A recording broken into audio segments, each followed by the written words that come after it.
serie de reformas regresivas a la ley y a la Constitución comenzadas desde 1992, culminadas con la reforma energética de 2013, dieron lugar a que proporcionalmente pagaran cada vez más, a imagen y semejanza de lo que ya el mismo presidente de la República ha expuesto del pago de los impuestos, que las familias de clase media y baja, es decir, la mayor parte de los mexicanos, pagaran, ¿no?, proporcionalmente más que empresas que pertenecen a grandes corporativos.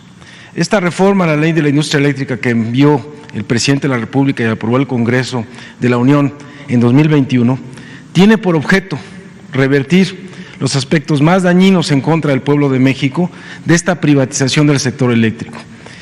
Fundamentalmente, ¿hacia dónde y en qué sentido?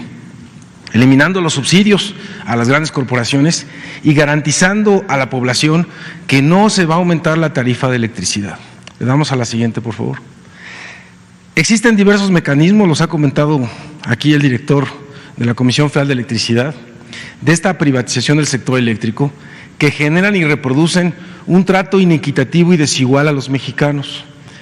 Este trato inequitativo, en lugar de que pueda distribuir mejor la riqueza o los recursos a favor de quien menos tiene, pues es al revés, es a favor de una minoría, de un grupo minoritario de la población, y es en contra de la mayor parte de los mexicanos, del pueblo de México. El director de la Comisión Federal de Electricidad mencionó uno de los casos, que es el de las sociedades de autoabasto, y lo sacamos a colación porque en días recientes se ha planteado mucho el tema de las tarifas de electricidad que pagaría un hogar de clase media, un hogar, digamos, en una situación popular, es decir, con pocos recursos o escasos recursos, una tienda del Oxxo, una tienda de abarrotes, una tienda de las que llaman de conveniencia, o grandes corporativos como las tiendas Walmart o como la empresa Bimbo. Y hay muchas otras, ¿no? Estas sociedades de autoabasto que parecería que es como nosotros conocemos el caso de los campesinos cuando hay una situación de autoconsumo, es decir, produces para el autoconsumo el maíz o el frijol, pues parecería que era una cosa así, producir la electricidad para ti mismo, era una de las figuras iniciales de la privatización para entrar, para quitar, digamos, de alguna manera inicialmente a la Comisión Federal de Electricidad. Pero aquí lo que es perverso es que esto que se supone que es autoabasto, que es autoconsumo, va integrando socios, pues realmente socios, como lo comentó el licenciado Bartlett, socios de paja. ¿Cómo se integran esos socios? Pues con $1. Imagínense si esto no es una cosa simulada.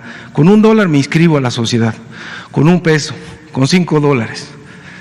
Y tan es una cosa que no es, digamos, legítima, ¿no?, que de esos 70,000 socios que acaba de mencionar el licenciado Bartlett, que están en las sociedades de autoabasto, realmente son 27 grandes corporativos que consumen la mitad de la electricidad de esos 70,000, o sea, los 70,000 pues son paja, ¿no? O sea, realmente lo que está detrás son 27 grandes corporativos con muchas empresas.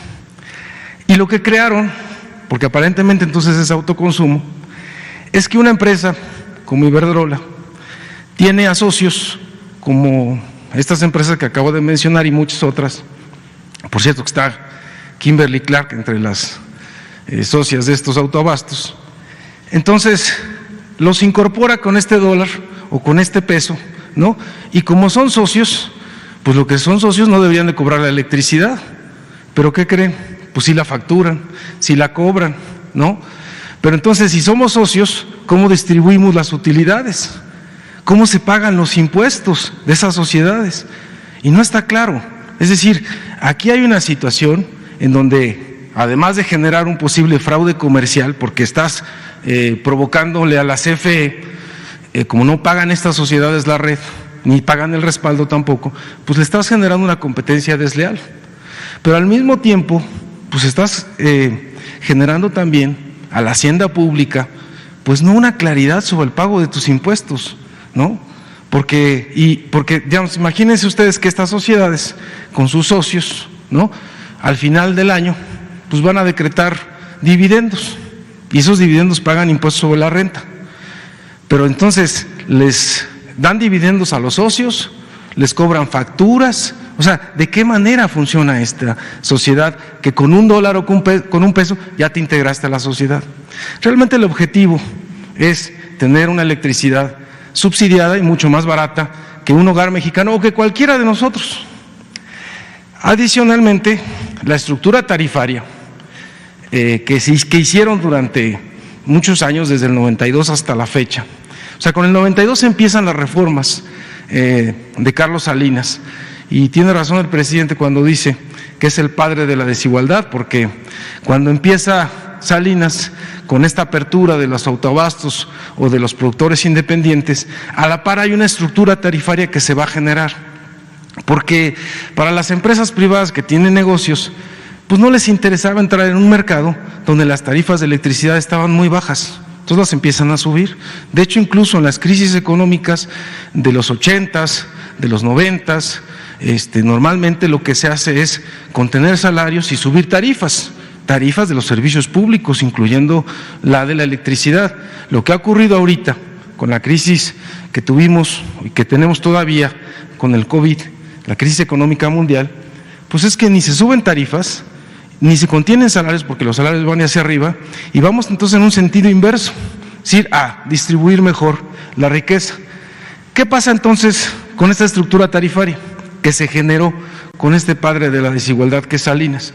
Pues entonces hicieron una estructura donde van a favorecer con diversos mecanismos a los que más tienen con menores tarifas y a los que menos tienen, ¿no?, con mayores tarifas proporcionalmente.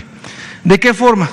Pues de muchos. O sea, hay contratos leoninos que tenemos que pagar en la CFE, ¿no?, donde se subsidia a estos privados, donde no pagan la transmisión, donde no pagan el respaldo a la CFE, y tiene eso un impacto en la tarifa.